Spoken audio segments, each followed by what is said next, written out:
সবাইকে স্বাগত জানাচ্ছি। আমি ফিরোজ তোহা। শুরুতেই সংবাদ শিরোনাম।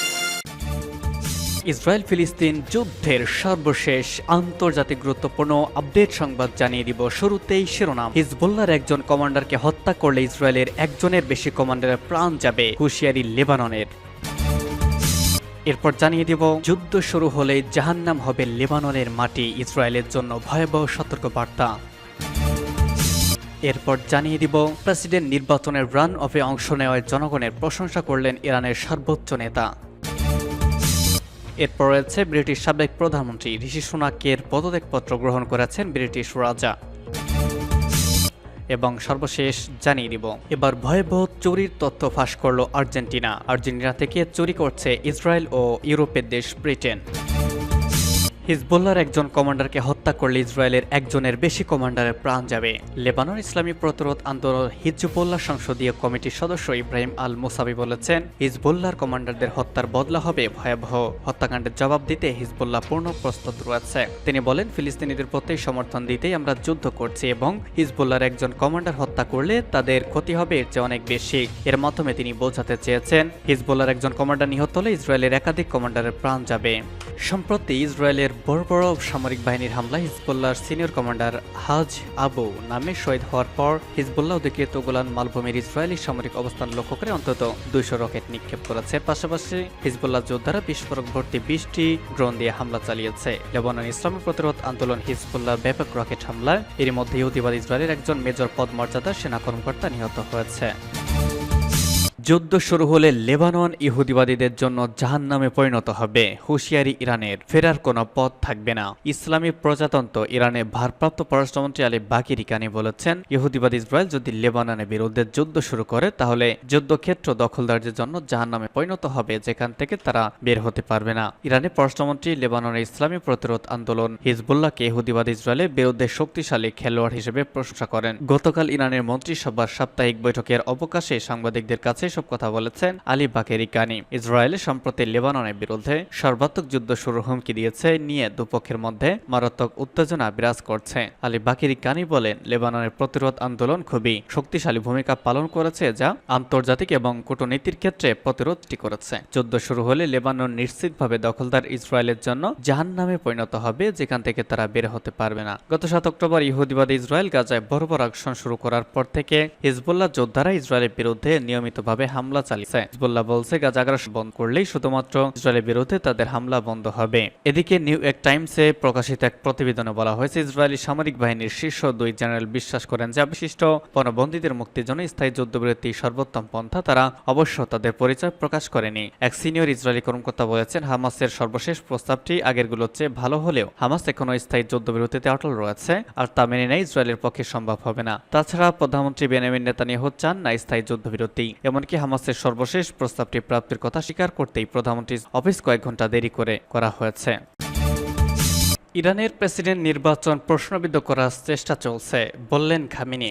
বিদেশি শক্তি ইরানের প্রেসিডেন্ট নির্বাচনী প্রক্রিয়া প্রশ্নবিদ্ধ করার ষড়যন্ত্র করছে বলে অভিযোগ করেছেন দেশটির স্বরাষ্ট্রমন্ত্রী আহমেদ ওয়াহিদি। তিনি এই ব্যাপারে চক্রান্তকারী ও শত্রুদের হুঁশিয়ারি দিয়েছেন। ইরানের প্রেসিডেন্ট নির্বাচনের দ্বিতীয় দফায় আজ ভোটগ্রহণ হয়েছে। স্থানীয় সময় সকাল 8টা থেকে ভোটগ্রহণ শুরু হয়েছে। প্রথম দফায় ভোটে কোনো প্রার্থী 50% বেশি ভোট না পাওয়ায় দেশটির নিয়ম অনুযায়ী এগিয়ে থাকা সংস্কারপন্থী প্রার্থী মাসুদ পেজেশকিয়ান ও কট্টরপন্থী সাইদ জালিলির মধ্যে প্রতিদ্বন্দ্বিতা হচ্ছে।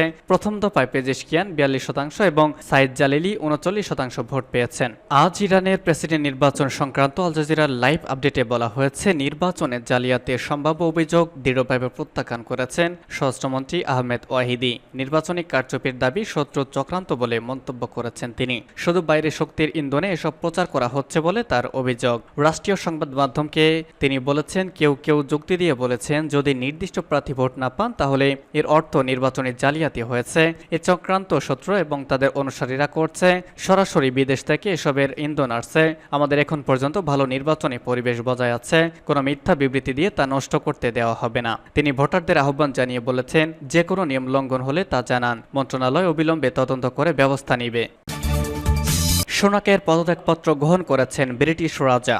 যুক্তরাজ্যে সাধারণ নির্বাচনে ভরাডুবির পর প্রধানমন্ত্রী পদ ছাড়ার পাশাপাশি নিজ দল কনজারভেটিভ পার্টির নেতৃত্বে থেকে সরে দাঁড়ানোর ঘোষণা দিয়েছেন ঋষি সুনাক। শুক্রবার সরকারি বাসভবন 10 নম্বর ডাউনিং স্ট্রিটে বিদায়ী ভাষণে তিনি এই ঘোষণা দিয়েছেন। খবর রয়টার্সের। তার পদত্যাগপত্র গ্রহণ করেছেন ব্রিটিশ রাজা তৃতীয় চার্লস।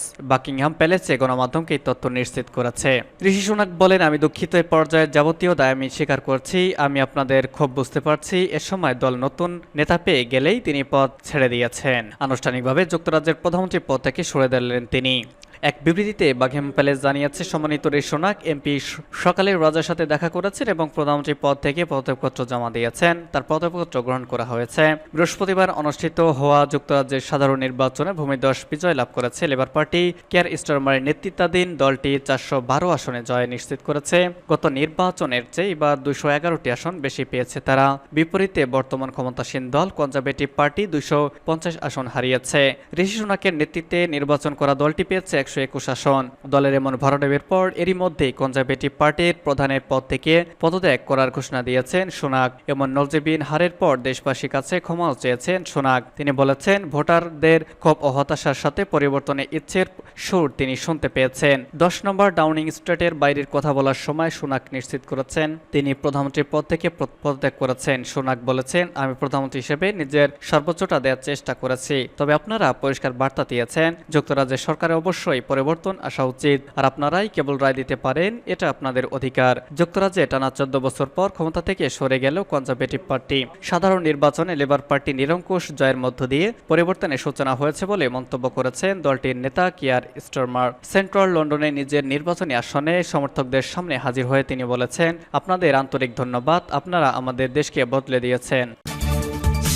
এবং সর্বশেষ জানিয়ে দিব, আর্জেন্টিনার দ্বীপপুঞ্জ থেকে 50 কোটি ব্যারেল তেল চুরির পরিকল্পনা করেছে ব্রিটেন ও ইসরায়েল। ব্রিটিশ সরকার আর্জেন্টিনার মালভিনাস দ্বীপপুঞ্জের ওপর কর্তৃত্ব বজায় রেখে এখন সেখান থেকে কমপক্ষে 50 কোটি ব্যারেল তেল লুট করার পরিকল্পনা করেছে। ব্রিটিশ সরকারের একটি প্রতিবেদনে বরাত দিয়ে দ্য টেলিগ্রাফ পত্রিকা লিখেছে, ব্রিটেন দক্ষিণ আমেরিকা অবস্থিত মালভিনাস দ্বীপপুঞ্জ থেকে কমপক্ষে 50 কোটি ব্যারেল তেল উত্তোলনের পরিকল্পনা করেছে। পার্স টুডে জানিয়েছে, ব্রিটেনের এই পদক্ষেপের কারণে দখলদার ইসরায়েল ও আমেরিকা সবচেয়ে বেশি লাভবান হবে। এই প্রতিবেদনে বলা হয়েছে, ব্রিটেন যে দ্বীপটি থেকে তেল উত্তোলনের পরিকল্পনা গ্রহণ করেছে সেটির নাম লিওনেস মারিনোস। ওই দ্বীপের তেল ক্ষেত্র নিয়ন্ত্রণ করছে ইসরায়েলি কোম্পানি নাভিটাস পেট্রোলিয়াম। এই তেল ক্ষেত্রটিতে 170 কোটি ব্যারেলের বেশি তেল রয়েছে, যা রোজব্যাংক তেল ক্ষেত্রের স্কটল্যান্ডের উত্তর পশ্চিম অবস্থিত চেয়ে কয়েক গুণ বেশি। ব্রিটিশ গণমাধ্যম বলছে, দ্বীপবাসী রাজি হলে এই তেল ক্ষেত্র থেকে ইসরায়েল ব্যাপক লাভবান হতে পারবে। ব্রিটেনের পাশাপাশি তেল ক্ষেত্র থেকে আমেরিকাও লাভবান হবে বলে উল্লেখ করা হয়েছে। আর্জেন্টিনার সাবেক প্রেসিডেন্ট আলবার্তো ফার্নান্দেজের আমলে দেশটির পক্ষ থেকে ইসরায়েলি তেল কোম্পানি নাভিটাস পেট্রোলিয়ামের বিরুদ্ধে আনুষ্ঠানিকভাবে অভিযোগ দায়ের করা হয়েছিল। আর্জেন্টিনার মালভিনাস দ্বীপপুঞ্জকে ব্রিটেনরা ফকল্যান্ড দ্বীপপুঞ্জ নামে ডাকে। স্পেনের কাছ থেকে স্বাধীনতা অর্জনের পর আর্জেন্টিনার ভূখণ্ডের অবিচ্ছেদ্য অংশ হিসেবে এই দ্বীপগুলো ও উপনিবেশকাতর কবল থেকে মুক্তি হয়। কিন্তু মাত্র কয়েক বছর পর 1830 সালের দিকে তৎকালীন ব্রিটিশ রাজা আর্জেন্টিনার কয়েকটি দ্বীপে আক্রমণ করে এবং সেখান থেকে আর্জেন্টিনার কর্মকর্তাদের বহিষ্কারের পর স্থানীয় বাসিন্দাদের নির্বাসনে পাঠিয়ে দেয়। এরপর দ্বীপপুঞ্জের নাম পরিবর্তন করে নতুন নাম দেয় ফকল্যান্ড দ্বীপপুঞ্জ। এরপর থেকে আর্জেন্টিনার সরকার ও জনগণ তাদের ভূখণ্ড ফিরিয়ে দেওয়ার জন্য দাবি জানিয়ে আসছে, কিন্তু ব্রিটেন দ্বীপগুলো নিয়ে কোনো ধরনের আলোচনা করতে রাজিও হয়নি। ব্রিটেন অতীতের ঔপনিবেশিক আমলের মতো এখনো আর্জেন্টিনার দ্বীপপুঞ্জ দখলে রেখে উত্তেজনা জিয়ে রেখেছে। দক্ষিণ আটলান্টিক সাগরে অবস্থিত এই দ্বীপপুঞ্জকে আর্জেন্টিনার সমুদ্র সীমার অন্তর্ভুক্ত বলে 2016 সালে স্পষ্ট রায় দিয়েছে জাতিসংঘের মহীসোপানের মহাদেশগুলির প্রসারিত পরিসীমা অঞ্চল সীমা নির্ধারণকারী কমিশন। ওই রায়ের ফলে আর্জেন্টিনার সমুদ্র সীমা আগের চেয়ে 35% বেড়েছে। কিন্তু ব্রিটেন জাতিসংঘের এই রায়কে তোয়াক্কা না করে দ্বীপপুঞ্জে সামরিক উপস্থিতি বজায় রেখেছে এবং ওই অঞ্চলে সামরিক মহড়া সহ উস্কানিমূলক নানা তৎপরতা চালিয়ে যাচ্ছে। এই দ্বীপপুঞ্জে রয়েছে বিপুল পরিমাণ তেল ও গ্যাস সহ প্রাকৃতিক সম্পদের বিশাল ভান্ডার। এদিকে সম্প্রতি ফলস্বরূপ রাশিয়া থেকে ইরান হয়ে কয়লা ট্রেনে করেছে ভারত। সম্প্রতি কূটনৈতিক মহলের একাংশের মতে এই আমদানিতে রাশিয়া এবং ইরানের সঙ্গে যুক্ত রয়েছে ভারত, যা আমেরিকা লাভবান নাও হতে পারে, লাভ নাও নিতে পারে, যদিও মস্কো আমেরিকা এ ব্যাপারে সরকারিভাবে কোনো মন্তব্য করেনি। অন্যদিকে এই কয়লা আমদানি নিয়ে ভারত সরকারিভাবে মুখ খোলেনি। এখন প্রশ্ন হলো, ভারতের মতো দেশে কয়লা কেন প্রয়োজন পড়লো? কয়লা উৎপাদনে বিশ্বের দ্বিতীয় অবস্থানে রয়েছে ভারত, তারপরেও ভারতে কয়লার ঘাটতি দেখা দিয়েছে। বিশেষজ্ঞদের মতে ভারতে কয়লা উৎপাদন হলেও ভালো গুণগত মানের কয়লার পরিমাণ খুবই কম। সেই ঘাটতি মেটাতেই বিদেশ থেকে কয়লা আমদানি করতে হয় ভারতকে। কয়লা রপ্তানিকারক দেশগুলোর মধ্যে ইন্দোনেশিয়া, অস্ট্রেলিয়ার পরেই আছে রাশিয়া। সম্প্রতি অতিরিক্ত গরমের কারণে ভারতে বিদ্যুতের চাহিদা বেড়েছে, আর বিদ্যুৎ উৎপাদনে কয়লা বড় ভূমিকা নেয়। বিদ্যুৎ উৎপাদনের জন্য কয়লার প্রয়োজনেই রাশিয়া থেকে তা আমদানি করলো ভারত। তবে রাশিয়া থেকে কত পরিমাণ কয়লা আমদানি হয়েছে তা জানা যায়নি, কিন্তু উল্লেখযোগ্য হলো উত্তর দক্ষিণ করিডোরের ব্যবহার। এর ফলে ভবিষ্যতে ভারত আরও লাভবান হবে বলেই মনে করা হচ্ছে।